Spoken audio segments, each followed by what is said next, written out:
আল্লাহ পাকের সুন্নাত।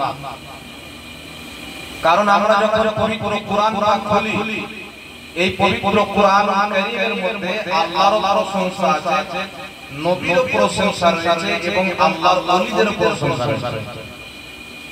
এবং আল্লাহর ওলিদের প্রশংসা রয়েছে, তার মধ্যে আল্লাহ তাবারাক ওয়া তাআলা খাস করে কিছু আয়াত স্বয়ং নবী পাক সাল্লাল্লাহু আলাইহি সাল্লামের আহলে বাইতের প্রতি নাযিল করেছেন, তার সম্মান।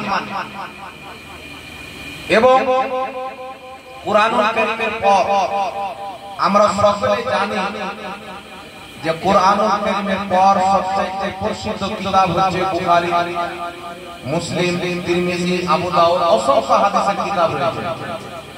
আমরা যখন সহিহ বুখারী পড়ি, এই সহিহ বুখারীর মধ্যে আল্লাহর ওয়ালাদের প্রশংসা গুণগান রয়েছে। সহিহ মুসলিমের মধ্যে, তিরমিজির মধ্যে